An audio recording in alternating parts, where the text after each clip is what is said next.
I beg you to try it, Patricio. Let me get this straight, Carla. You disagree on the weapon, you disagree on the number of blows. Listen to me, Patricio. You dare once in your life. Hey people, Trish Wood here.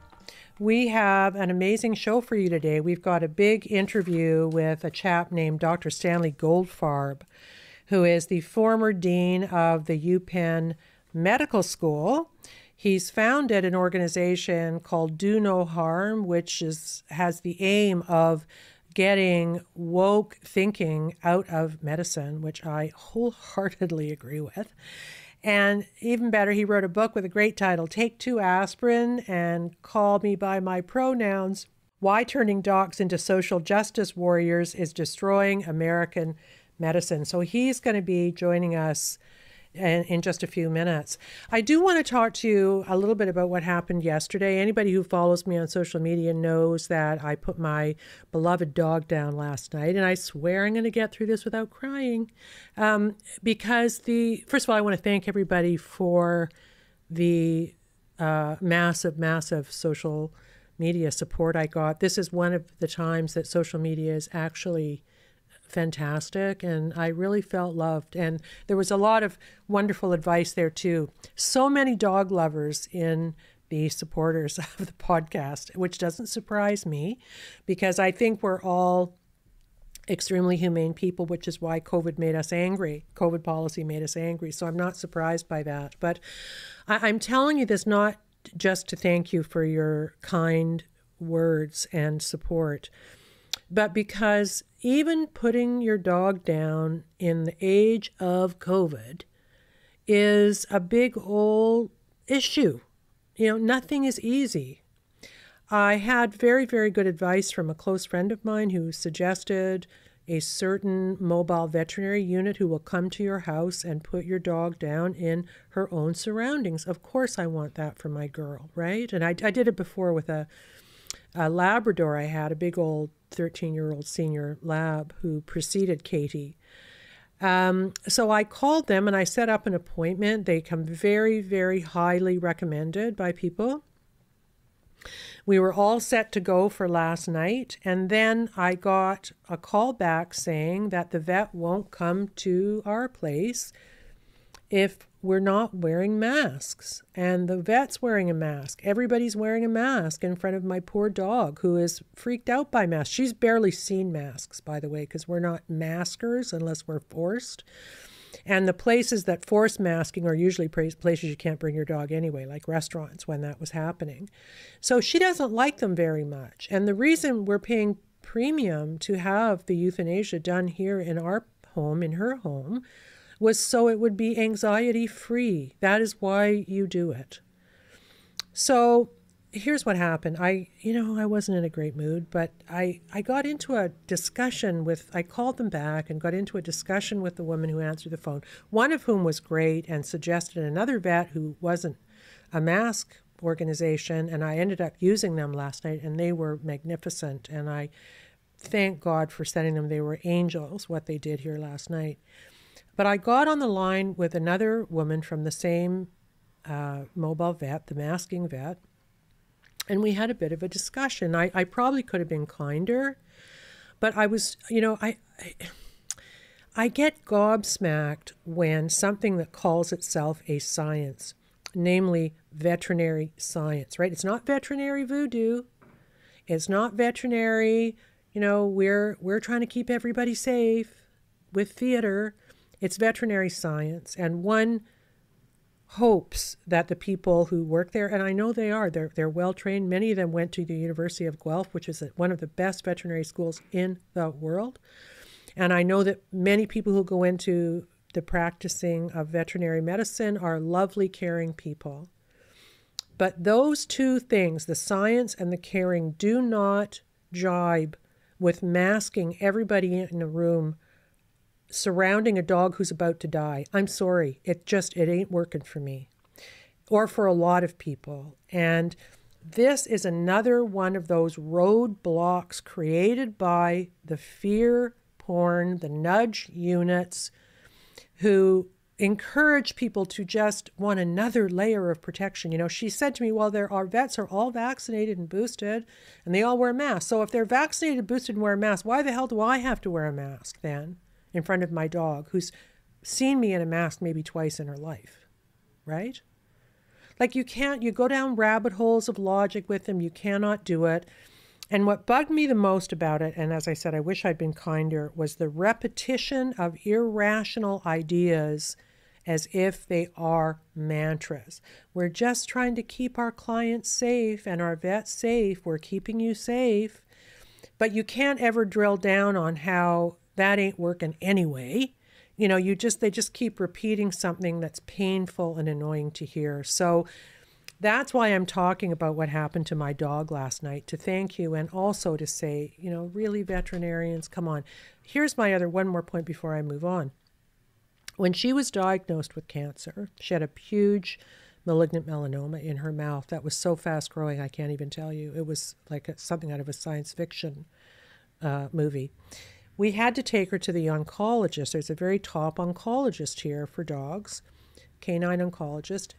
I won't say where because I don't want to make it personal, but so we made an appointment there. This place, and it wasn't even the height of COVID, had a curbside pickup policy. So you've got a dog with cancer. It's also an emergency place. You can't go in with the dog, right? You hand your sick dog to a stranger in a mask who they don't know, and then they take the dog into the veterinary place because the vets are all terrified they're going to get sick and die of COVID. I mean, it was just insane. I went along with it because I needed information they could provide, but I'll tell you, when I picked her up after her test, she was mad at me. Because veterinary places smell like death. They smell like other dogs. They smell like fear, right? She was a lab beagle mix with an amazing nose. So for her, those experiences can be pretty terrifying. And to drop her off to a place of science like a package at Nordstrom was just insane. And I never went back there, actually. And I won't go back. I'm not dealing with people in healthcare unless I absolutely have to who are doing theater. I'm done with it. It's over. And unless I have to, visit my dying husband, who is fine, by the way, don't even talk to me, because you are diminished. The people still doing this are diminished. The plastic screens in the emergency rooms in Toronto diminish Mount Sinai's credibility scientifically. I'm sorry, it's a good hospital, but it is insane. The droplet theory was dispensed with, 18 months ago?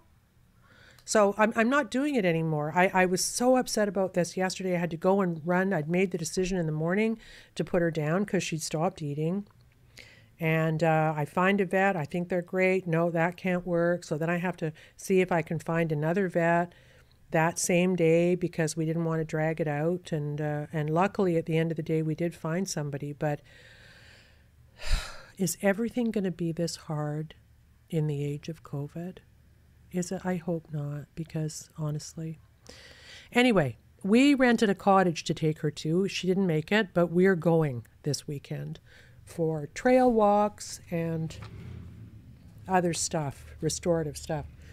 So that's it about my dog, Katie. The other big thing that happened, you may or may not know, is that I was kicked off Twitter this morning. And it's really interesting that it happened because what they did and the way they explained why they did it totally exposes that the tweet I sent out was absolutely correct. Let me explain to you what it was. I was promoting our show with Marianne Cloak, the CBC veteran reporter who quit on principle. And I said over the network's one-sided coverage that seemed aimed at protecting the vaccine. Right? Pretty mild statement. I am not a person who does a lot of vaccine reportage. I do it when I'm pretty confident about what I'm saying, but I'm very, very cautious about it. So having this tweet as the tweet that has put me in twitmo, as they say, is pretty shocking. And it proves it. You know why? Because what they accuse me of doing is misleading people about an important health issue, right? Violating the policy on spreading misleading and potentially harmful information related to COVID-19. How is saying that the CBC is protecting the vaccine, which clearly Twitter is too, by pulling down my account, how is that spreading misinformation? It's actually true. The media do protect the vaccine. They don't do stories about people who've been vaccine injured, etc. They don't let some of the vaccinologists on who are critical of the vaccine. That's all true, demonstrably true. But what do? They pull down that mild tweet, and I'll tell you what I think happened. I believe, I have no evidence for this, so that's why I'm using the word belief. I can't prove it.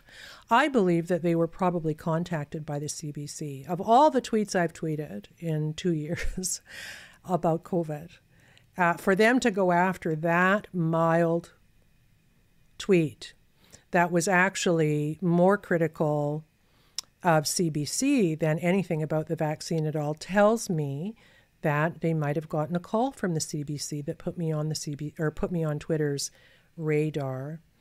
I have heard from people that people in the CBC are quite upset about the show last week, and I'd like to say something about that. I think that show was fair, and Marianne documented what she said. And we are talking about how CBC has a different approach to how you handle public health. It's not one that I agree with. I think if there's a potential problem with a pharmaceutical product, regardless of the circumstance, you explore it, you investigate it, you do the reporting. That's what you do. And that's not being done now. And that was the gist of the show we did last week. So that's what Twitter did. They put me in Twitmo, I think, for another 10 hours. Well, I'll be out by the time you hear this. It happened on Thursday morning. So by the time you hear the show, I'll be out of jail, one hopes. But here's what's interesting. Alex Berenson, who he had to litigate to get back on, and he's way more out there on vaccines, always using legitimate data, by the way. I'm not criticizing Alex, but he got his Twitter account reinstated at the same time mine was locked down for a period of time for doing something so mild. It's not, I mean, it doesn't even, it's just ridiculous. So, right? Yeah.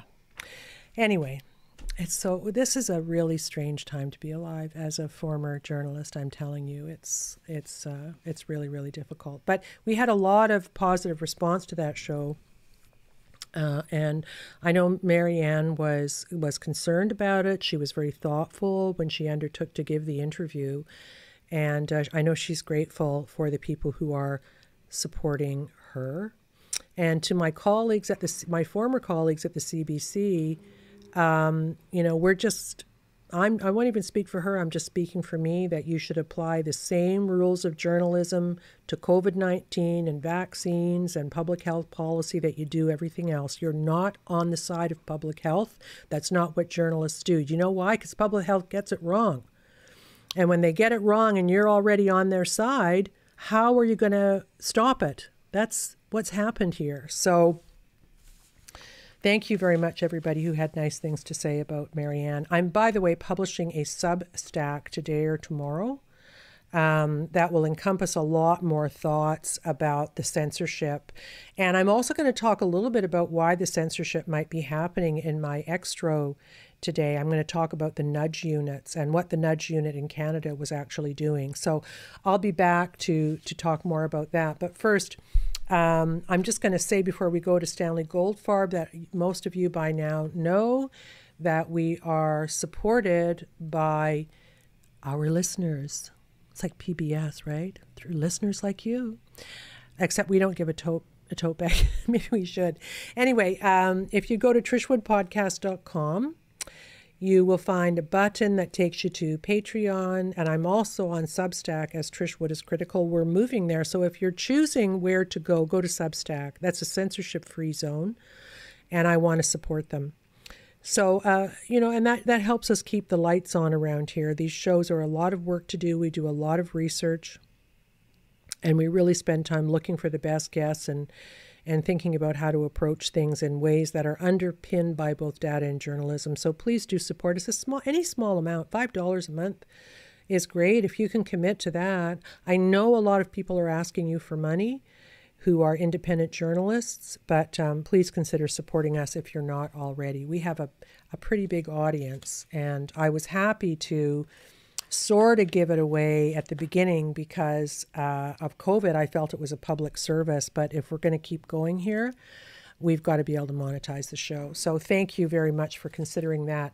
Here is my interview now with Stanley Goldfarb, doctor, former UPenn medical dean, author of a book called Take Two Aspirin, Call Me By My Pronouns, Why Turning Docs into Social Justice Warriors is Destroying American Medicine. Hi, Dr. Goldfarb. How are you? I'm great, thank you. Great to be with you. Well, it's great to have you on. I did a little tour around the Twitterverse this morning, even though I'm temporarily locked out. It's my first time to be in Twitmo, so I'm only allowed to lurk. I can't tweet right now, but people are mad at you. Really? Yeah, it's quite interesting. I just put your name in the little search box there, and it looks like a lot of kind of woke medical students are not happy with what you're saying. Yeah, I'm not surprised. I have some people muted, so that's a good way to get even with them. Maybe I shouldn't have told you that then. It's to be expected though, right? This is not, and I'm sort of joking, but I'm sort of serious too. I'm actually quite serious. You do not want the mob coming after you if you can help it. It's pretty destructive force right now, isn't it? Yes, well, I've been the target for quite a while now. It's an interesting phenomenon. It's clear that most people who go after you on Twitter really have no idea what they're talking about, haven't read the articles that have engendered the unhappiness, nor have they thought through their positions very well. Yeah, no, it seems so. Well, this has been for me as the host of a podcast on critical thinking, which obviously in the age of COVID and this kind of corruption of science by certain ideologies, we've been studying that quite a lot. And I think one of the most frustrating things for me is that when people are angry about something we've done or I've said or one of my guests has said or published, the response is never a direct query about what was said with a direct response. It's usually ad hominem and extremely broad because they don't want to debate the facts of the issue. Am I kind of over the target on that? No, I think that's correct. Yes, that's been my general sense of it. There's just an attack without a discussion, without a debate. Yeah. Do you have any idea how we got here? It feels to me like it's maybe a whole bunch of different things have kind of coalesced into a perfect storm. What do you think? Yeah, I think, it's obviously very complicated. I think its roots go back to the 1960s when the student revolts of the time, I think, let people who really were kind of down on the hierarchy understand that they had more power than they thought. And maybe that's always typical in revolutions, that the masses suddenly realize that they can overthrow those in power. And I think that sense has sort of been carried forward. And there have been a lot of deep thinkers who have tried to evaluate all this. And I don't know that I think they've come up a little bit short, but there's no question that what happened in that era was part of it. The people who populated the dorm rooms in that era are now the professors and deans and administrators of medical schools and universities. And I think the mentality they had then has sort of been carried through. And we're seeing it now. Now that what the roots of it were back then, then it was a war that people were protesting. They didn't want to go and be drafted. So that led to anger, and anger led to an uprising, and an uprising led to certain revolutionary characteristics. I recently had a chance to reread A Tale of Two Cities, which I encourage people to do, because clearly the mentality that drove the peasants in the French Revolution is the same sort of mentality, a desire for vengeance and desire for power, a real hatred for the enemy, an inability to see the enemy as anything but a set of ideas rather than human beings with their own ideas, and it was quite striking to have reread that. I think I'll do that. You mentioned that in that book there is this kind of like I guess hatred was the word you used, and big resentment, and that does seem to be a driving force in this movement, and something that makes me very nervous. It doesn't feel like it's necessarily just about equality for all, but rather there's a sense of something punitive about it. Yeah, no, I think that's right. I think there's the sense that there's an empowerment of people that frankly don't have much right to be empowered because of their youth and lack of experience and lack of accomplishment as well. And yet they have power, and it's intoxicating, I guess, to have some power. I think joining in a Twitter mob, I'm sure, is very appealing. You feel like you're part of a victorious crew. I think those who are clever on Twitter don't respond very much to their critics. I know Charles Murray, I think I saw he gave a bit of advice to Jonah Goldberg, who's a commentator on Twitter, saying just ignore them. And I think if you do that, that probably helps. But they don't understand whether they're being ignored or not. They think they're getting through to you, and they're joining in with their comrades. And I use that term advisedly. And that's again that gives one a sense of power, and that is a very appealing sensation, no doubt. It's interesting that you would say that, because I didn't. I'm going to get into your book in a second, but I really find this part fascinating too, about how this happened. That when I was watching Brett Weinstein being ousted from Evergreen College by literally by the students quite a few years ago, I thought, wow, like when did the students start running these institutions? When did they have all the power? And should kids who come to university who kind of don't know anything yet or have any wisdom be the ones running the show? It really made no sense to me. And it sounds like that is what you're suggesting is happening now in medical schools too. Oh, absolutely, absolutely. And of course, medical schools and medical education and the healthcare world in general is very hierarchical, so it's even worse there. Um, because in colleges, at least students had the experience of high school and the experience of the world, but medicine is a unique situation, and they had no experience at all, and so they were really at the bottom of the barrel, and this whole activity sort of empowers them to be effective, and they are effective, and they've driven huge changes in medical education and in medical schools in sort of extraordinary ways. And the only way you can explain it is a cowardly uh, sort of surrender by the leaders of American medicine. Although again, I think many of them had come from the turmoil of the 60s and carried that some of that philosophy along with them. So they were eager to surrender, but nonetheless surrender it was. Is a wonderful phrase, and it takes on a larger shadow because it is about medicine. When you're surrendering objective thought, objective truth, the highest levels of training, the highest expectations of your students. Why is that? Because they've got people's lives in their hands, right? This to me is where the rubber kind of meets the road. It's very scary to think that decisions are being made for ideological reasons in the education of young doctors, and not just because they're the best, the brightest, and the most well-trained. That scares me.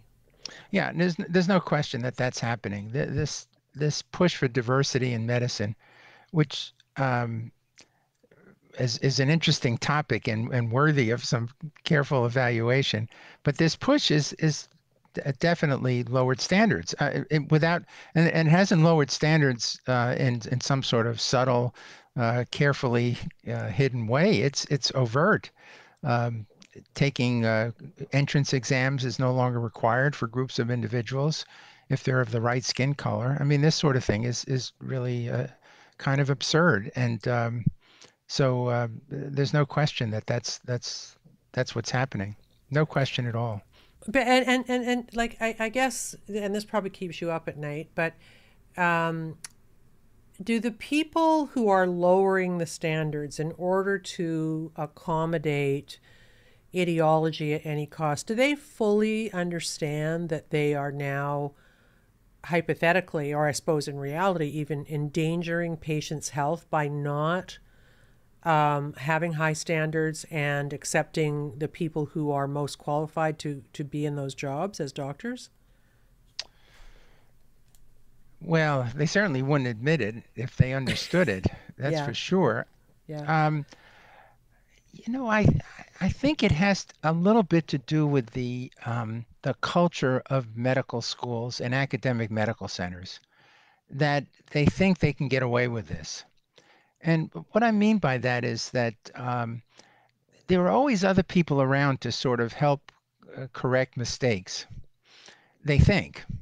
They think that there's supervision. They think that there's collegial interaction. There are multiple people at any stop along the way. There's a sense that we get by as a team. We don't get really by as individuals. And this idea of teamwork has been sort of occurring in parallel with some of the woke kind of mentality that's occurred. Teaching medical students get taught in teams. There's all these consulting groups come in to try to create teams in hospitals. So I think there's a sense that the benefit of creating this diversity will not lead to the harm that it might lead to simply because there are other people looking over their shoulder and help them through their errors. I think this is you know delusional, but because in fact individuals do make decisions and care is carried out by individuals ultimately. Um, and I think they may be actually fooling themselves. And actually, I'm just thinking about this as you asked the question. I think it's a very good question. And I think this idea that healthcare is carried out in teams has been a justification for not worrying so much about individual qualifications. Well, and that also scares me a bit, the idea that it's a team enterprise. I would much rather have a doctor who I know well and who knows me well than be ministered to by a team of people. I wouldn't like that. Yeah, well, that's what happens though. I know, I know. Okay, so I sort of have talked around what your book is about. So now I want to really get into it. So I guess, first of all, why did you write the book? The book is called Take Two Aspirins and Call Me by My Pronouns. Really fun title. Why Turning Docs into Social Justice Warriors is Destroying American Medicine. Why did you write the book? Was it a long time coming, or did you kind of have a light bulb moment at some point where you just said, this enough already, I gotta write this book and let the chips fall where they may? Well, I have to give you a little bit of a history. I hope we have a moment for that to sort of We do. explain how we came to it. So I had a career in medicine that was quite varied. I did research funded by the National Institutes of Health. I was an administrator of fairly large organizations, including the Department of Medicine at University of Pennsylvania. And then in the final phase of my career, I'm now retired for a few years, but the final phase of my career, I was the associate dean for curriculum in the medical school. Not an uncommon path of physicians who have been effective in various ways in medical schools move into education to sort of have a chance to influence the future generations.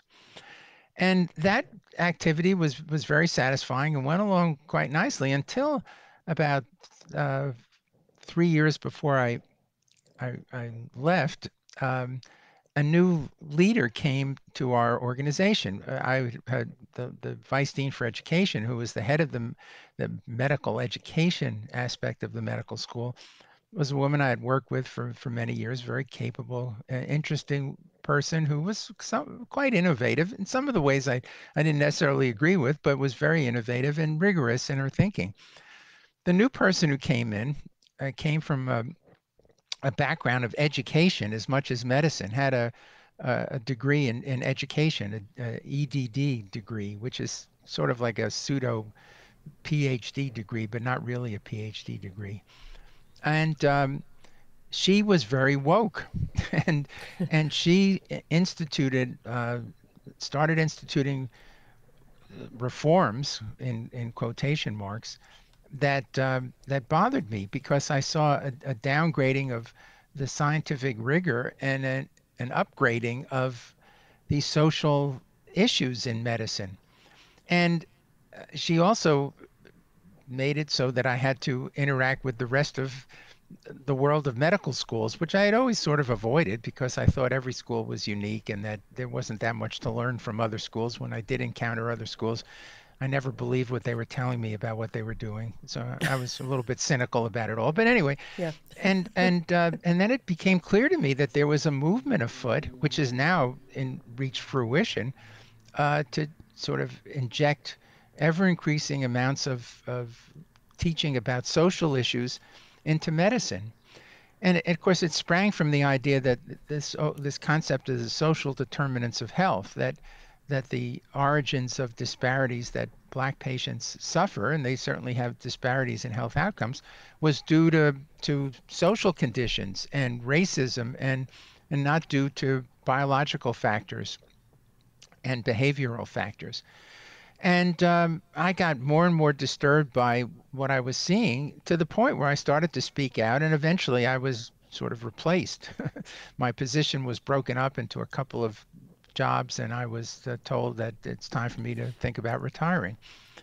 And that led me to write the article in the Wall Street Journal that started all this for me, which was entitled the same title, Take Two Aspirins and Call Me by My Pronouns. That title was given by the Wall Street Journal to my op-ed.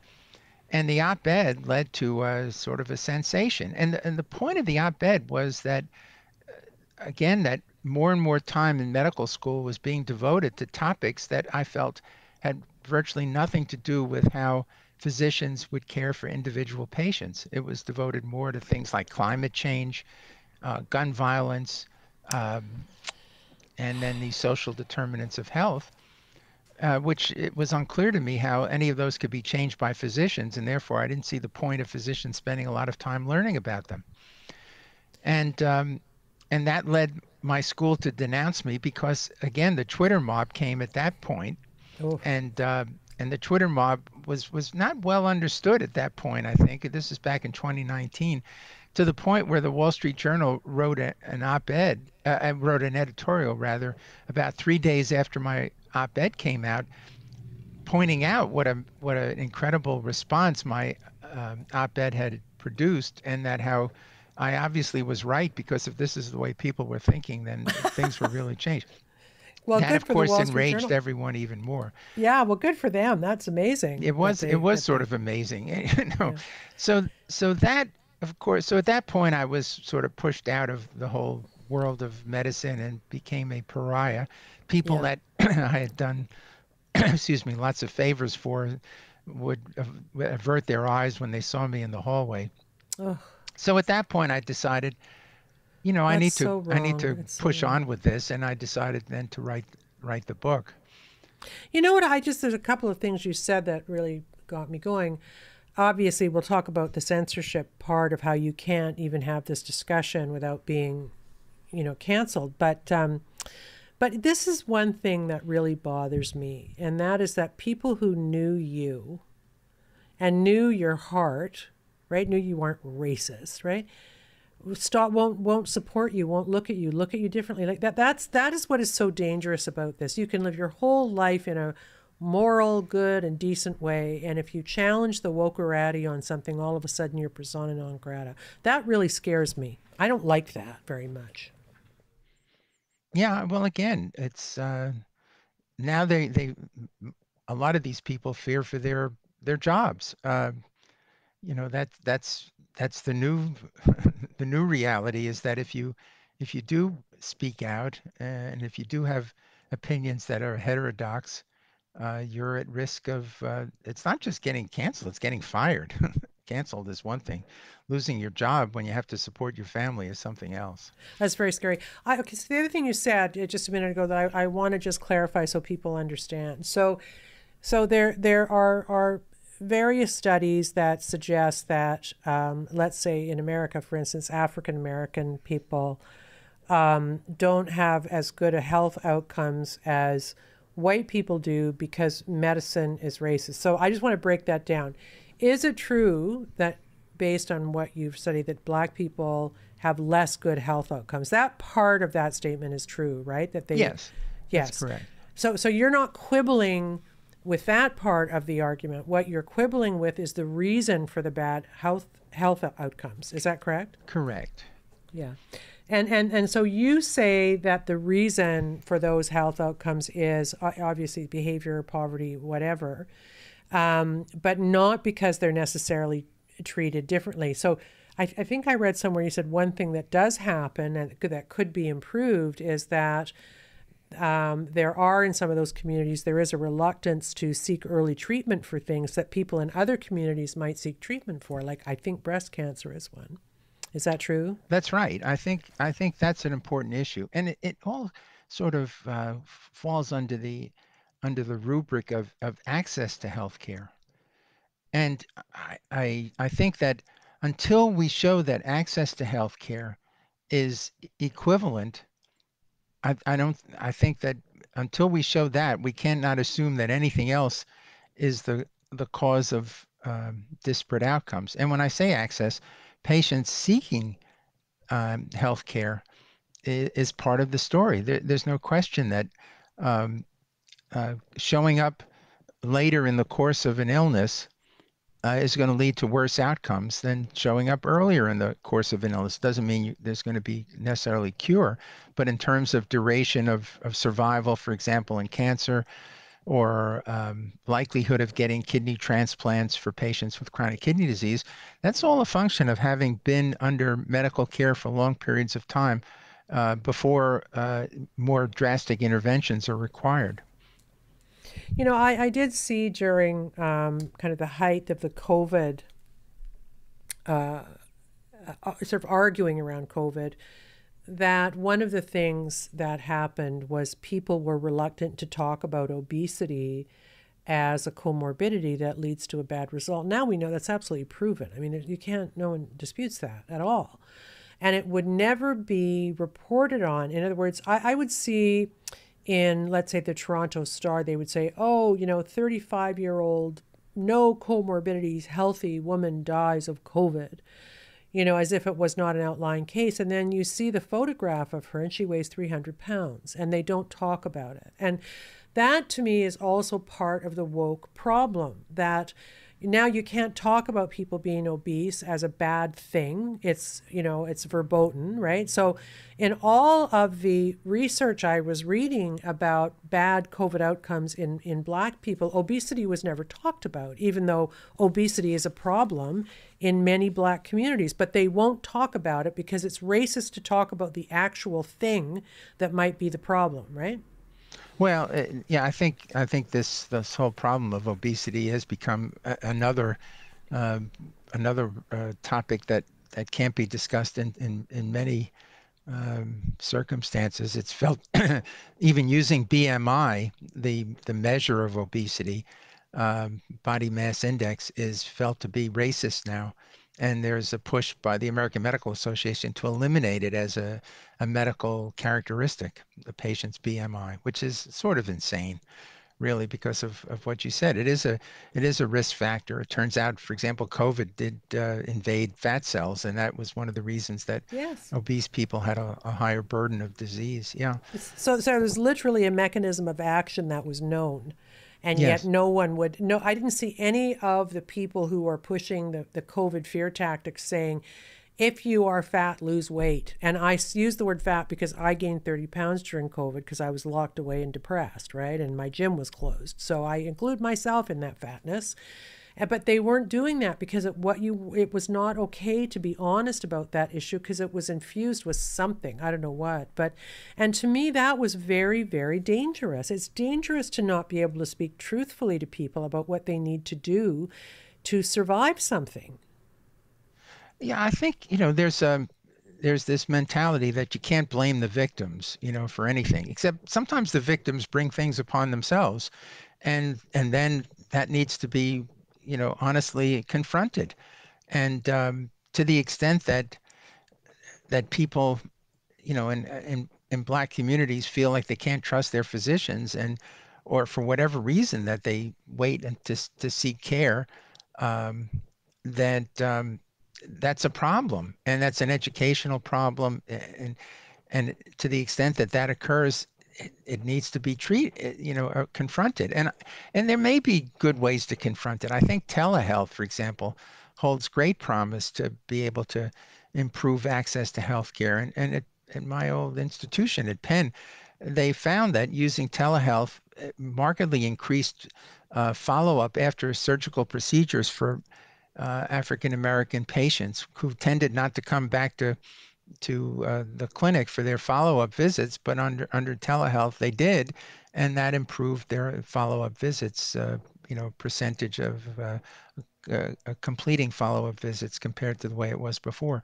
So I think that's part of the problem, but I don't have the answer to why there are disparities in healthcare, but simply saying that disparities in healthcare and health outcomes is equal to racism is just beyond ridiculous. And yet that's what's going on. It's simply an association, and it's not a cause. And that's a very unfortunate situation. As a matter of fact, in the New England Journal that came out yesterday, the weekly New England Journal edition, um, there was an article, sort of again the same thing, quoting very high incidence of poor outcomes for Black patients under a whole variety of illnesses, and saying, this is clearly evidence of the need to treat Black people differently than white people once they encounter the healthcare system. I mean, that's sort of the thinking now.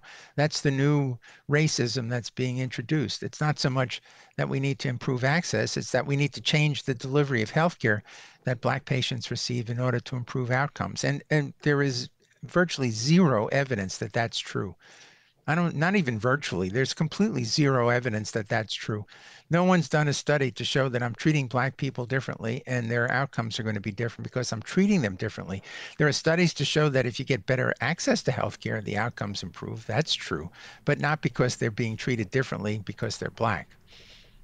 Well, I wonder if it's probably been done and I don't know about it, but I wonder if you took a cross section of Black people living in poverty in an inner city with country people, white people in Appalachia with the same kind of poverty existence, if their health outcomes would be different. I don't think they would be much different. I think they'd probably be the same, and that the issue is actually poverty and not having access to decent food or whatever. I mean, I think in Western culture now, the racist argument supplants a more legitimate argument, which is poverty and people who don't have access to things that they should have. And I don't know why we don't want to have that conversation Well, instead. poverty is important. Culture is important also, which is another taboo topic. For example, the problems in Appalachia have much more to do with opioid addiction than Yeah. almost anything else, which is not a feature of the Black community. The problems of obesity may have to do more with the Black community. The problems of smoking, very high incidence in the Black community of cigarette smoking. So, and then there are biological differences, which is another area that's sort of makes one sort of just be in disbelief because genetic issues do track with certain populations. It's not a question of inferiority or superiority or anything like that. It's just the fact that there are there are groups of genes that track with people's geographic origins. So if, for example, if a group of uh, Black patients in the United States whose origins were in West Africa, which they were enslaved in West Africa and transported to the United States. But those genes don't disappear in a few hundred, 200 or 300 years. They persist for thousands of years. And there are certain genes that were very useful in protecting against the infectious diseases that were prevalent in West Africa that turn out to magnify certain diseases that we find in the United States. For example, chronic kidney disease. There's a gene that protects against African sleeping sickness prevalent in West Africa. That gene is much more prevalent in African Americans in the United States. And that gene does promote kidney disease. If you take that gene and transplant it into experimental animals, they get kidney disease. So there may be biological and genetic factors as well that make a difference. And each of these things may contribute a few percentage here, a few percentage there, and then they start to add up. So culture and and biology are important as well as behavior. So let's just move on to the idea now of what's happening in medical schools, because that's really the thrust of your book and, for the most part, your argument. What has changed in medical schools as a result of this ideology coming to dominate the thinking there? Well, there was a revolt in when George Floyd was killed, and that revolt played itself out in astonishingly fast changes that occurred at that time. And um, I think the most striking example of this is a group called White Coats for Black Lives. And this is a group of medical students that have chapters at almost every medical school in the United States. I guess there are some physicians that are part of it.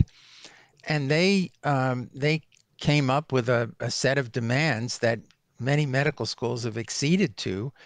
Uh, and I think they push the the whole activity as much as anyone else. And their demands included, certain preferential treatment for Black students, um, changes in the hiring practices so that diversity became a number one issue in hiring rather than excellence or quality, both in terms of recruiting students as well as recruiting faculty and administrators to medical schools.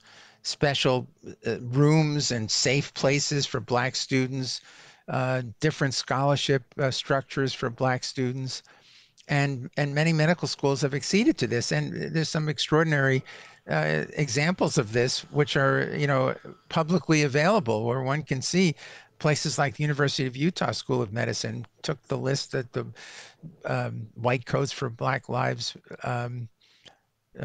sent to them and sort of instituted virtually all of them, and have committed to all of them. So I think that's that's been a huge change. Um, and then in general, there's been this sense that even preceded the George Floyd killing, what I was responding to back in 2019, has been this movement that certain, individuals in medicine have pushed that physicians need to worry much more about communities and about sort of public health issues rather than worrying about treating individual patients, because that would be a far more efficient way of improving health. Well, there's no question that public health issues need to have plenty of attention, but it's two separate questions. And one question is, how can we improve the health of individually ill patients? And number two is, how can we improve the health of communities? These two ideas have been blended together as if the idea of treating communities supersedes the idea of teaching physicians how to be excellent practitioners. And medical schools have sort of devoted themselves now to being much more interested in public health issues than they have been in teaching individuals how to be excellent physicians for individual patients. They've left the latter more to residency programs rather than to keeping it as a focus in medical school. And there's a danger in that, which we can discuss, of why that I think is a bad idea as well. Well, I want to get there, but I just want to ask you a question. Maybe this is like a really dumb question, but you lay out very carefully how standards are lowered in various rungs on the ladder into medical school and medical licensing. And here's what I don't understand about that. If there was an actual commitment to real diversity, which is not a bad thing, theoretically speaking, why do they have to lower standards? Could they not? I mean, clearly there are lots of Black people who could pass the MCAT at a high level and go on to do well in medical school and then later on in residency. So what I don't understand is why that doesn't happen. It's almost like they lowered it because they want to achieve this quickly, or I don't know. I don't know. Why? You tell me. I'm hypothesizing. Why do they have to lower the standards in order to include people who should be included? I don't get it. Yeah, it is a good question. There's no question that plenty of Black students could be and are outstanding physicians. Yes. It's a problem of the tail in a normal distribution. It's a problem of trying to fill out the numbers where you sort of run into difficulty. I think, it's been very hard to attract Black males into medicine. There are plenty of Black women who have been seeking positions in medicine. It's been hard to find Black males, I think, because they have other opportunities as well. I mean, it's a big world out there, and there are a lot of opportunities for being successful without taking on the rather difficult course that medicine means.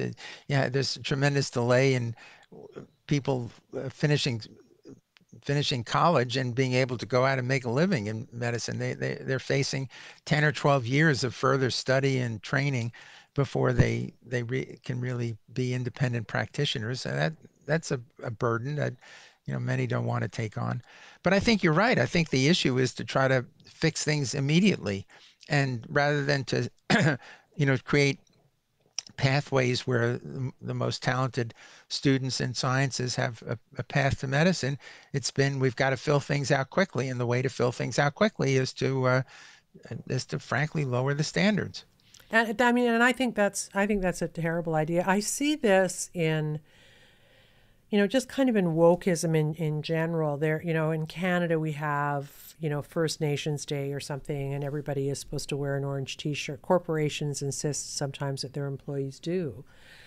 And yet if you look at those corporations, they're not actually making any effort to stream Aboriginal, First Nations teenagers or college students into the kind of industry that they're in, right? There's a whole bunch of virtue signaling going on corporately, but no real boots on the ground aimed at including, First Nations young people in some of these industries that love to kind of fly the flag, but don't do anything but that. And it feels to me like a couple of companies I looked at their board of directors, not one First Nations person involved in any jobs high up in the company, but they're all in for First Nations Day. I mean, it's the height of hypocrisy. And it feels like maybe medical schools are doing that too, because lowering standards in order to color up their med school classes for whatever reason that they do that is not actually going to help people who are racial get ahead, because that means people will be suspicious of having a doctor who's gone through medical school at this time, given that the standards were lowered, right? I mean, it's not helping anybody. That is the essence of the dilemma. Is all this going to undermine trust that people have in their physicians? And it works both ways. The more you declare that racism is prevalent in healthcare, the more Black patients are going to resist seeking health care, because why would anybody want to insert themselves into a racist environment? And the more that you lower the standards and that becomes known, the more there's going to be distrust of black physicians who Yeah. are, quite capable and talented, and yet the concern is going to be, why are they here? Are they here because they really were capable and talented? Or are they here because someone decided to lower the standard? So it harms people all over the place. Now, the gain of it is you're going to have this diversity. So then the question becomes, well, is having this diversity going to change health outcomes? That's one of the theories. One of the theories is, well, if we have more black physicians, will treat black patients better and health outcomes will be better. And the truth is that's been studied.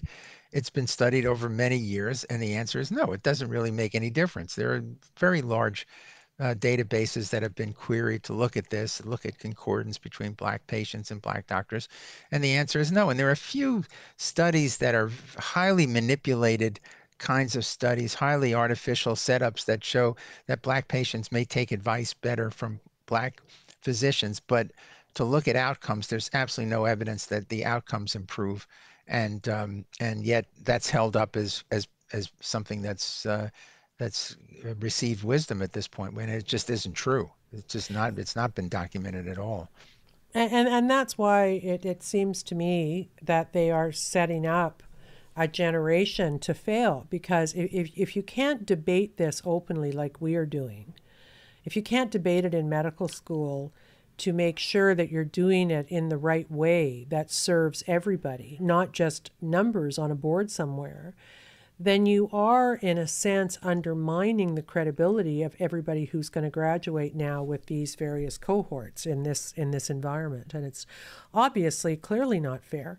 But also patients are not served well by lower standards. They're just not, right? Yeah, it's a very complicated business. And again, I'm going to go back to this idea of the tail. I think we're still turning out plenty of very capable, motivated physicians of all races, but there's an increasing number of those in the healthcare world who are less capable, and you just don't know who they are. Let me just give you one sort of example of this I talk about in my book. So when I was in medical school, the rate of attrition from medical school was something on the order of 9%. Some schools as high as 14%. That meant that they'd start in medical school and wouldn't finish. Nowadays, the number is less than 3%. And the difference between these two eras is an important question. And my own personal experience has been that there's just a tremendous effort to get the less capable students through. And even when they fail courses, they retake courses, they fail a whole year, they retake the year. Ultimately, if they can pass uh, some exams, some standardized exams with a passing grade that's quite low, then they're seen to be able to move ahead, which is what happens. Sort of playing the numbers out, given the number of medical school graduates that exist in the United States, the difference between the attrition rate now and then, it turns out that many hundreds, maybe as many as 800 students a year are passing through medical school into careers as physicians who would not have made it, 40 or 50 years ago.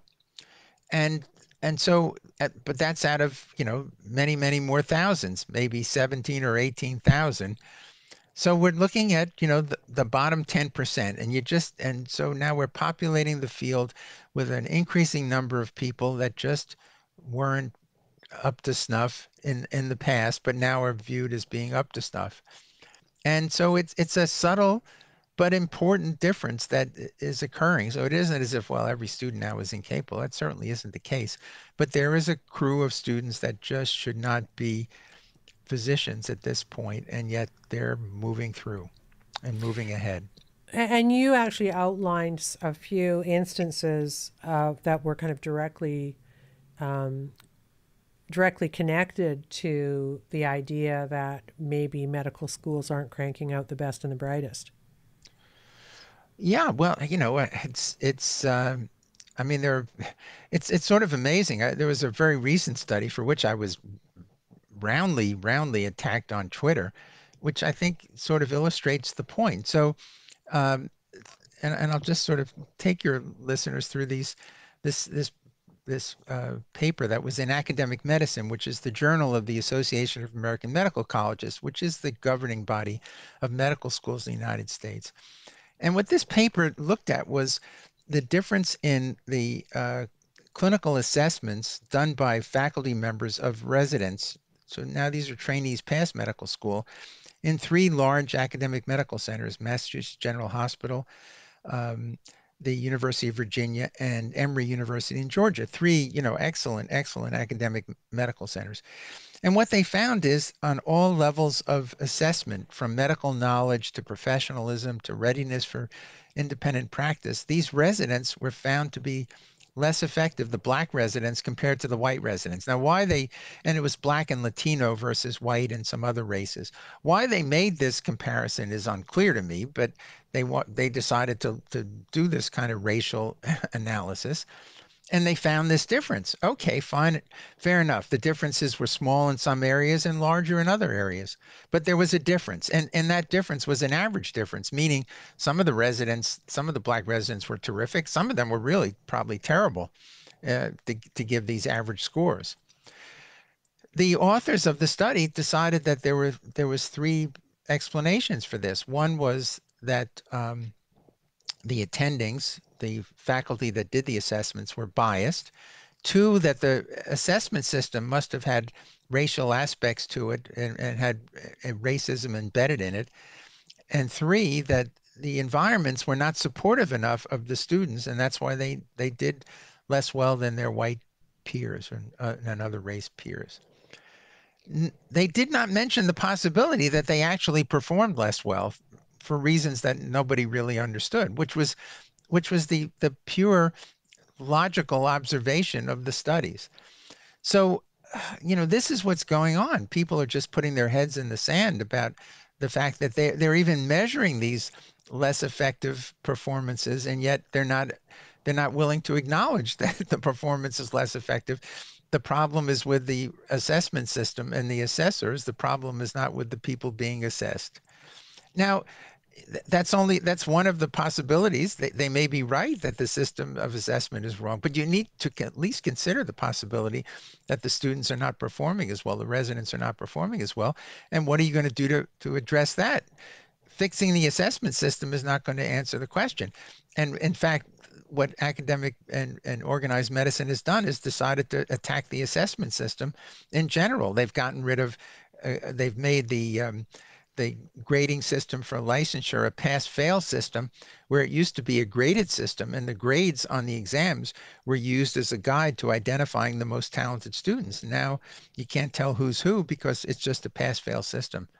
And MCATs, the medical college achievement test that students are to take to see their qualifications for medical school, many schools have decided they're not going to use that test anymore, and the test itself underwent several rather profound changes to reflect less about scientific capability and more about ability to understand communities and psychological issues, as if that's more important than understanding the scientific basis of medicine.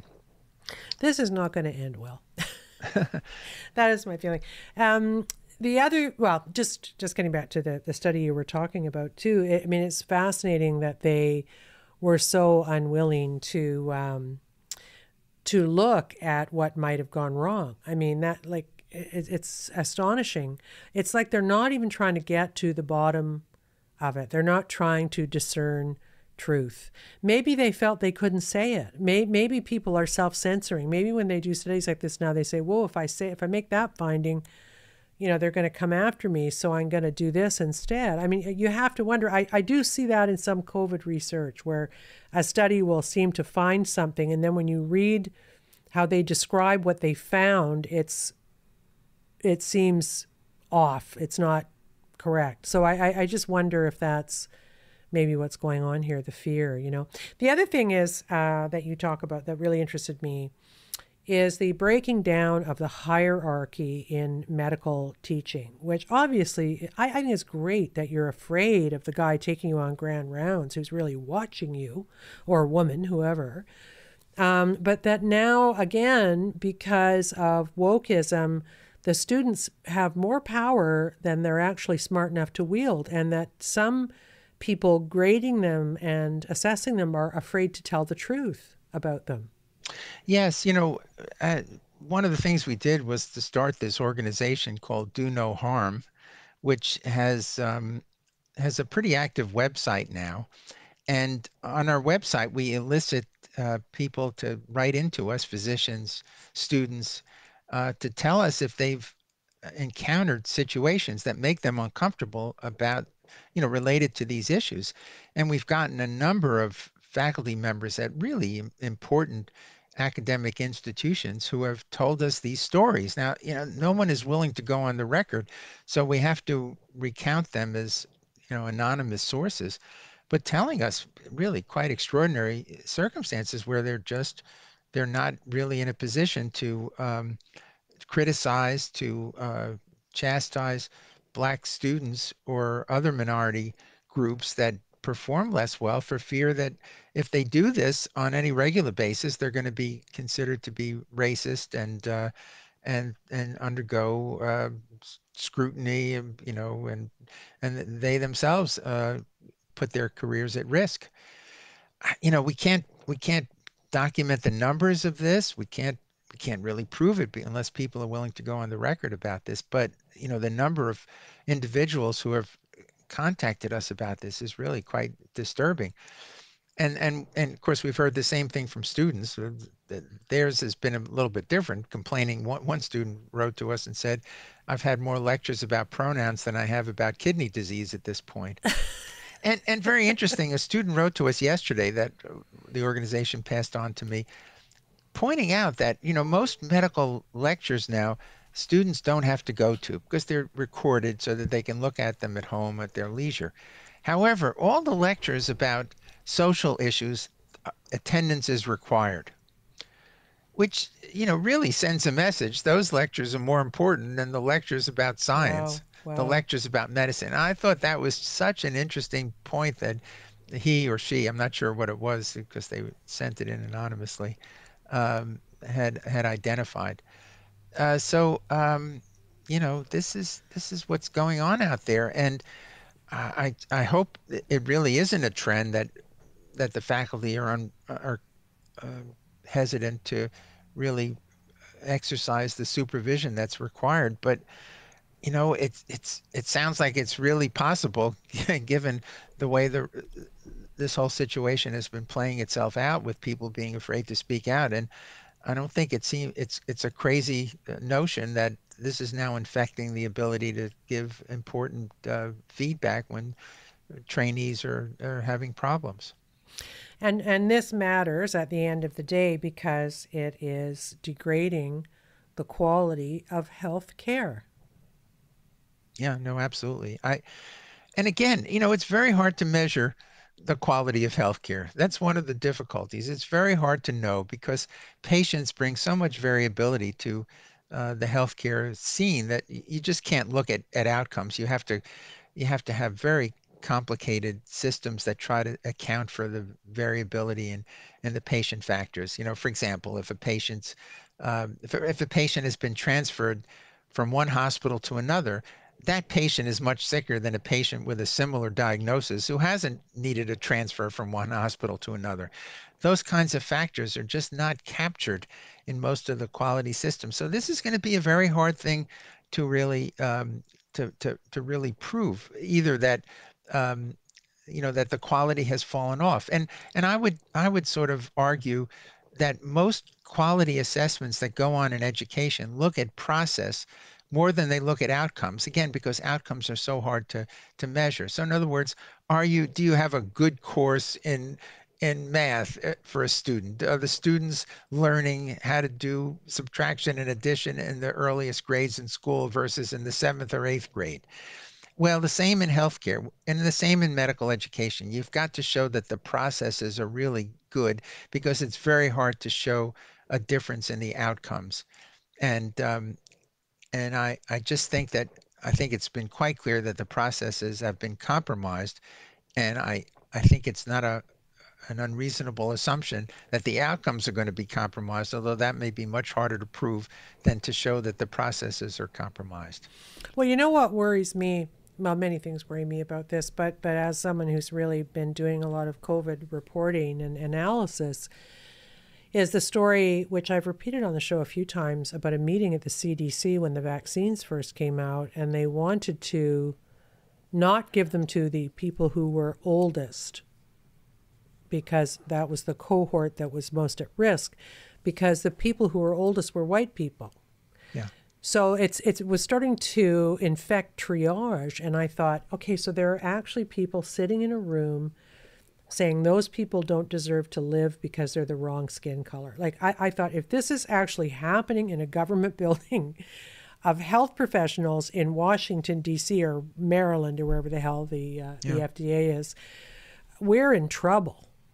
Oh no, that happened. That absolutely happened. It happened at a few institutions. It happened in New York City where they had algorithms for using monoclonal antibodies when they were scarce, and having a dark skin was a few points on an algorithmic process that made it quite likely you would get the treatment over someone who was sicker but wasn't dark skinned.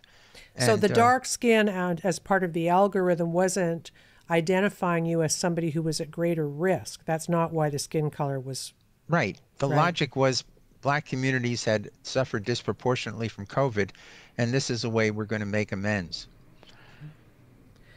But they never see who's on the other side of the amends then, right? Yeah, That right. means that they're harming, like you're just shifting harm to some, I mean, right? It's Well, just, sure. This is our point in do no harm. Our mantra is Ibram Kendi's mantra that he says past discrimination requires present discrimination requires future discrimination. So the idea is not to improve healthcare for everyone so that Black patients have better outcomes. The idea is to make sure that Black patients' outcomes rise to where white patients' outcomes are. And the only way to do that is to treat them differently than white patients, give them procedures, give them opportunities, give them kinds of treatment that you don't give to white people. And that way, healthcare will become more equitable. Uh, and this clearly is beyond stupid is the only word for it, and also incredibly undemocratic, unfair, and goes against the principles of the Enlightenment, which were to try to treat people as individuals and not treat them as some part of a group that can be oppressed or can be elevated simply because of their membership in a group. And this is what people are calling for. And I think what they don't understand is when they get what they're calling for, they're not going to like it very much. But that's what they're calling for.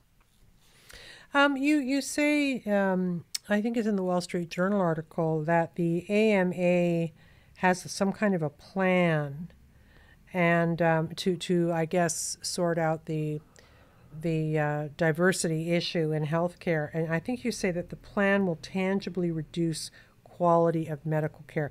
What is the AMA's plan?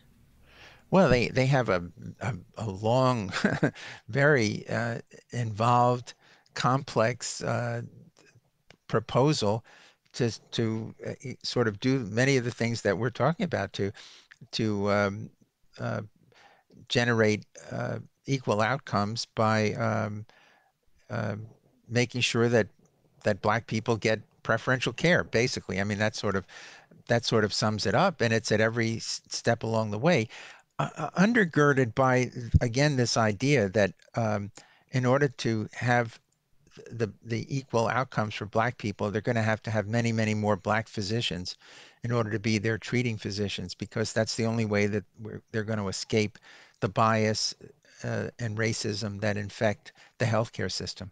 So, so that really is, the principal approach that most of these organizations are taking. If we can only get more Black people in, and if we can only make sure that white people understand how biased they are, we will improve health outcomes.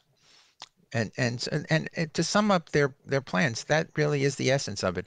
Make sure that uh, white physicians and the white healthcare system understands how racist it's been, because once it understands that, it will perhaps change its patterns.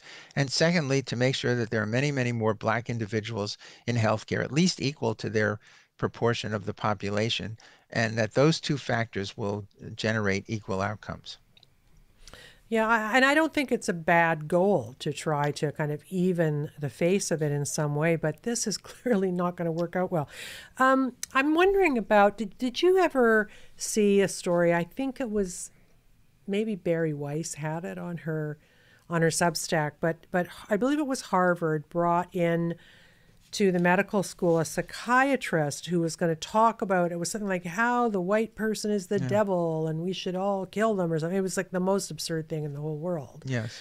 And I actually mentioned it on a show, and like I know people make mistakes and stuff, but I guess what I want to know from you as someone who's watching this from afar, do you believe that the people, especially in places like Harvard where they do dumb stuff like that, do these people believe what they're doing, or are they just so terrified of Twitter that they're doing dumb stuff because they don't want to get mobbed? Like that, I'm saying it in a kind of a glib way, but that it's a legitimate question. How did smart people get so dumb so quickly, or is it fear? I guess is what I'm saying. Yeah, I think if you want to analogize to this, you'll look at what, happened in under communist Russia, where writers and artists and people that certainly knew better um, really were unwilling and unable to speak the truth. And they were fearful. And they understood the truth. They knew what they were doing. They knew that they were lying, but yet they were fearful. And I truly think it's fear. And it's fear not just of the students, it's fear of this huge diversity enterprise that has developed in most of these academic centers. In the Penn Medical School, there are over 40 people that are involved in the diversity program in the medical school alone. That's not to speak of what's going on in each individual clinical department, what's going on in university wide. And so it's not only the students that they're worried about, it's their colleagues. How can you come out with something that doesn't favor some diversity solution if you have a meeting at 3 o'clock in the afternoon with the diversity department, and there are going to be 40 or 50 people sitting in the room, and you're going to have to explain to them why you've just decided that having more black kids next year is not the number one priority that you have. And so these institutions, the culture of these institutions and the political aspects of these institutions, I think have become completely corrupted by this. And it's not only true in medicine, it's true all over the place. And it's just easier to go along with it than it is to push back against it. Wow.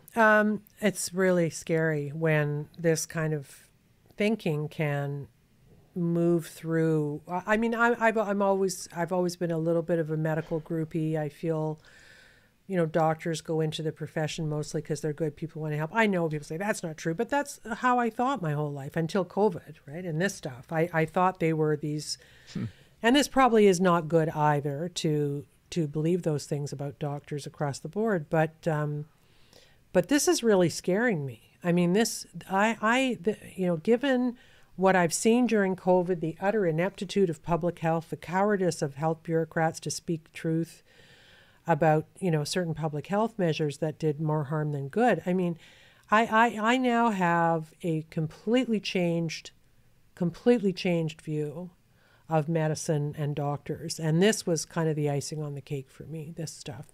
Yeah, well, it's the old, I guess it was the famous William Buckley comment that a conservative is a liberal who's been mugged by reality. And Yeah. I've often said that what they ought to be teaching students if they want to learn about human behaviors, they should just be reading King Lear if they want to learn about ageism. They should be reading Hamlet if they want to learn about jealousy. Uh, that reading great literature was the past approach to teaching about human behavior so that people who went into medicine would understand human beings. Well, it's true. It's true. They're all they're weak human beings. They seek glory, they seek power, they seek uh, they're greedy, some of them, and some of them are corruptible, even if they didn't start out to be corrupted. And I think that that is what's gone on, and they don't even understand their own corruption. Yeah, I just, that's very well said, by the way. I just wanted to hit you with a couple of bullet points I wrote down while reading. Um, One of the things you said that summed up for me one of the big problems in educating people in this environment is that victimization culture makes it hard to give tough marks to low performing and unqualified residents. Wow, that's really scary that somebody in a position of marking or evaluation is afraid to actually speak truth about somebody who's failing. So they end up getting a medical license. I mean, that's crazy. Yeah, well, again, students are being pushed through medical school. They're being given multiple opportunities to repeat, to retake. The exams themselves are very limited uh, difficulty. They're basically told what's going to be on the exam. Um, there's virtually no reading assignments in medical school where you have to go and sort of learn the material by yourself. It's all being very much spoon-fed. And at the end of it, the standardized tests that are given, there's tremendous preparation that goes on for them. That becomes the focus of most of the medical students studying. There are services that provide them with the old questions from previous licensure exams. So they learn, their learning is mostly through studying questions and answers rather than reading and studying deeply in material. And at the end of the day, they're good at passing the exam, and their database, their knowledge base that they're able to confront new problems with is very, very limited because what they've learned is these isolated facts, and they've learned how to answer questions. And I think the proof of what I'm saying was when COVID came along and newly minted medical students were asked to take care of really sick patients, they were totally unable to. Now, granted, they weren't very experienced, but when I finished medical school, and my first day of internship, I was taking care of sick patients, and I felt capable of doing it. And nowadays, it just isn't the case, and I just don't think they've been pushed to the point where they have that capability. And there was a, a Wall Street Journal article that I quoted in my book where a bunch of first year residents just said they had no idea how to do any of this, how to take care of people on ventilators, how to set up ventilators. They didn't know what they were doing. They were using YouTube in order to figure out what they needed to do next. Oh, don't tell me that. Yeah. That's really scary.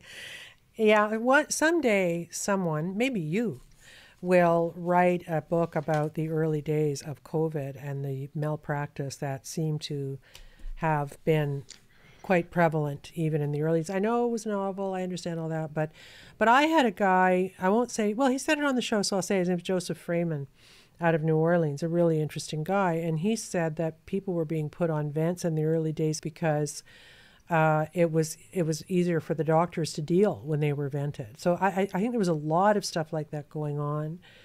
And then there was that YouTube video from the guy in New York, that doctor from New York, who said, I don't think we should be venting patients. I might be killing them. And then there was a big, kerfuffle about that too. So, I feel like that those early days, as much as I think that doctors and nurses acted pretty heroically in the very early days in places like New York, where it was crazy busy, and Italy too, that a lot of mistakes were made that didn't need to be made. Yeah, it was a really novel. It is a novel illness in many ways, and it was understandable. It's just the fact that that once it became clear that what they were doing was wrong, the fact that there was hesitation to change things, and there Yes, continues to be hesitation to change things yes. in the face of data that contradicts it is just sort of it is distressing. But I think on the whole, I think just to be fair to them, I just think it was just nobody had any idea really what to do. And unfortunately, they didn't say, I really don't know what to do. I'm trying this, and if this Right. doesn't work, I'll try something else. No, it was we know what to do, and then they didn't know what to do. Yeah. So declaring that they knew what to do was just another example of a very unfortunate mixing of politics and medicine. Yeah. So I'm gonna wrap up. I have a couple more bullet points, and then we'll say goodbye. But I wanted to get these in. Did the MCAT actually drop its standard? In other words, did it become more easy in order to facilitate this diversity move? Well, I don't know that and that it became easier because it is a relative score that's used. So I think it just changed its focus to have a much more of an issue about psychological issues and social issues. It devoted something like 25 or 30% of the exam to that now. What's more concerning about the MCAT is that, the MCAT was originally developed to because so many students dropped out of medical school in the 1930s, and it was felt they needed to identify which students could handle the scientific rigor of medical education. That's why it was invented. And yet now last time I looked at this, which was now about a year or two ago, over 40 schools have abandoned the requirement for MCATs particularly for Black students. Students they call pass-through programs, and so there are a bunch of students that are getting into medical school that don't even take the MCATs now. My school, the University of Pennsylvania, just made a deal with historically Black colleges and universities to take in 10 students a year that are not going to have to take the MCAT and simply have to maintain a 3.6 average at their home schools. And they'll be given some programs to sort of enrich them in their medical knowledge for a couple of years, and then they'll go into medical school. So we really won't know if these people really have it or not until they get in there. And then again, they'll be carried through also, most of them, the vast majority of them. So it isn't so much that it's been made easier, it's been made different, but the more concerning thing is its importance has been downgraded. Its use has been downgraded. And I think you said that something along the lines of, like a decent MCAT score can predict your performance in medical school, right? Yes, it is a predictor. And that the less well you do, the more dropouts and less good your medical practice will be, right? Well, So, I don't know about that. oh, The sorry. less well you do, the less well you will do as a student and as a trainee. Now, to the extent that medicine is an academic pursuit, then what it is measuring is a real aspect of medicine. So, for example, encountering a patient, you have to keep a lot of information in your head. You have to apply it to that individual patient, and you have to get it right. And that's basically what you do when you take an exam, right? You keep all the information in your head, and then you see if you can apply it properly. So it is a very academic pursuit. So if you're less, capable in academic, as measured by an academic test, that is an indicator that you might not be as effective as a physician. But I can't, again, measuring outcome in medicine is very, very difficult. But all we can look at is the process by which students are getting to have the opportunity to call themselves doctors, and that's where the deficiency, I think, arises. You mentioned a case where a tourniquet is that how it's Yeah, pronounced? Tourniquet? Yeah, was left right. on too long. Tell me that story and what happened as a result Well, of that. again, this is one of the we have a this was from one faculty member, a very prestigious institution in the United States in an orthopedics department. I can say that, and he recounted these incidences that I mentioned in the piece. And we said, "Would you go on the record on this?" No, he wouldn't. But he was adamant that this was true. So we're doing it as sort of a hearsay point because I point in there that we were told this, but that that's a concern that So these what's to kinds of tell what the stories are? What were the stories? pardon me. So what were the stories? What did he tell you Well, he just without said that identifying him? Yeah, but that, there were a number of incidents where he was chastised about that he had residents who performed very poorly, and he was told that he really should not be criticizing them, that there were complicating issues, but he felt like the basic issue was they really didn't know what they were doing and performed poorly, and yet he wasn't given the opportunity to push it through and to see that they were, held accountable for these errors. Yeah. That's not good when It's not people. good, but That's not again, good. it's one thing to have anecdotes, and I'm as much against anecdotes as anything else, but it does point out a dynamic that I think the anecdotes are fed by processes that are out there that are very concerning.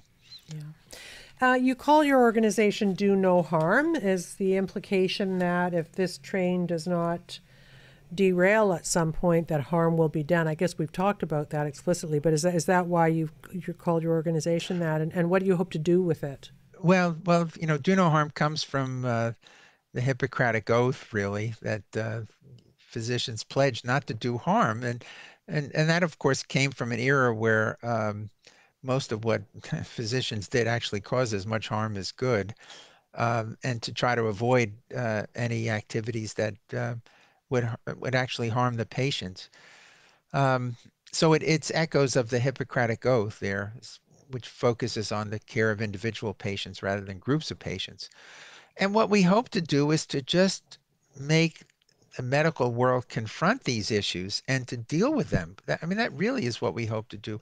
We want the public to understand that these issues are there, but mostly we want the medical world to take these issues on and be honest with itself about uh, the price that you pay if you um, if you focus on diversity to the exclusion, or not, exclusion is too strong a word, but diversity rather than excellence when choosing medical practitioners and training them.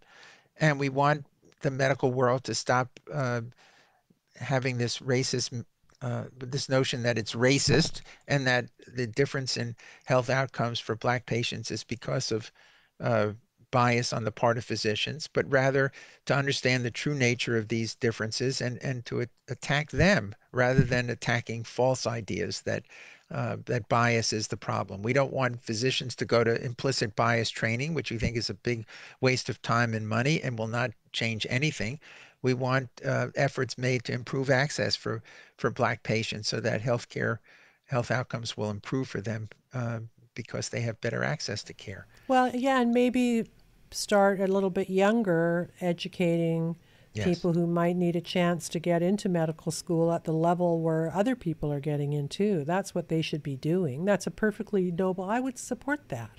Yes, You absolutely. know, and I'll just say this, as maybe sounds a little bit crabby, but it's the week of the shooting in Highland Park, that everybody's focused on right now. But there are a ton of shootings right down there in Southside Chicago every weekend. 10, I think, killings last weekend that nobody's talking about. That's also public health. Right. And yet that is not, no one's dealing with that. No one talks about that. I don't know why, but yeah, that's really upsetting that I just feel like this is the problem with the woke ideology, is it doesn't actually offer any legitimate solutions. It's just punitive and silly.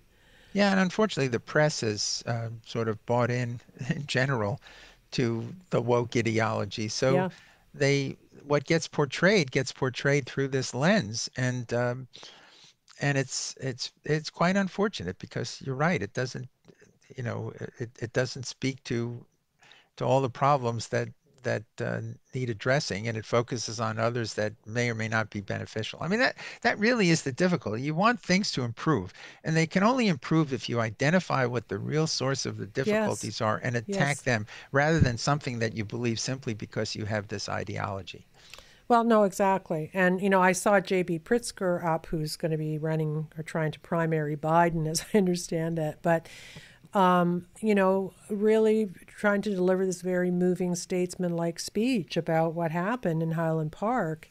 And I never hear him talking about the Black kids who get killed every single weekend Yeah. about 10 miles from there. Never. Never. They don't do it.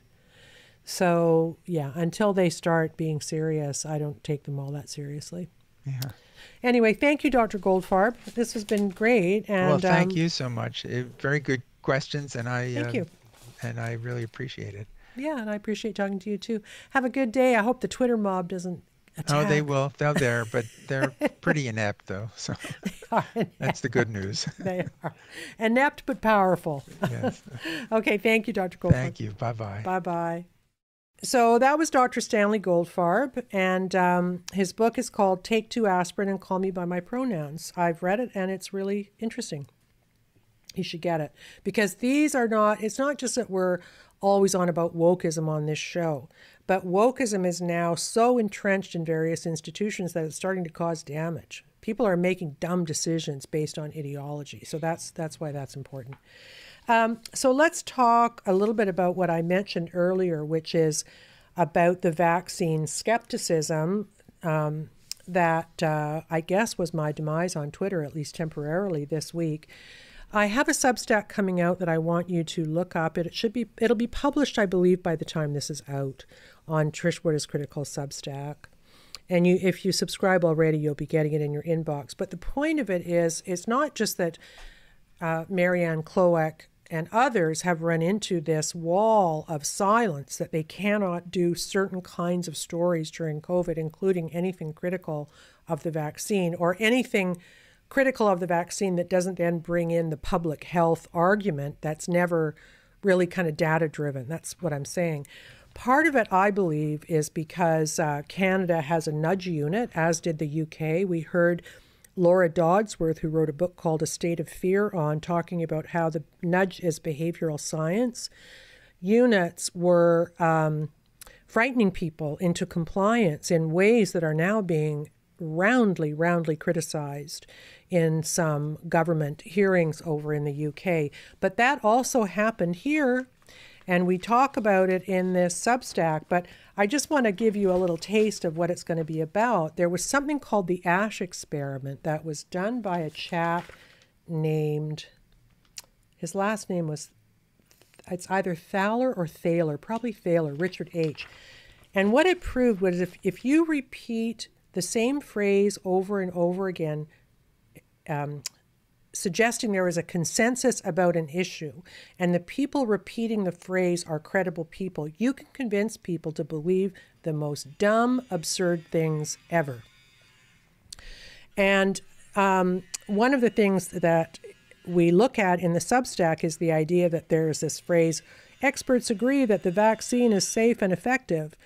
So I wondered if that phrase being repeated over and over again is one of the reasons why people are so unquestioning about the vaccines. And we're going to talk about that because obviously, how can we know that all experts agree if those who are disagreeing aren't allowed to speak up? That's one question. The other one, how can anyone know that a COVID vaccine is safe and effective if no time actually passed to ensure that, meaning that the trials were truncated? That's all people are trying to get to the bottom of, including anecdotal injury reports and the fact that they don't prevent transmission like they were supposed to. Why can't we talk about those things?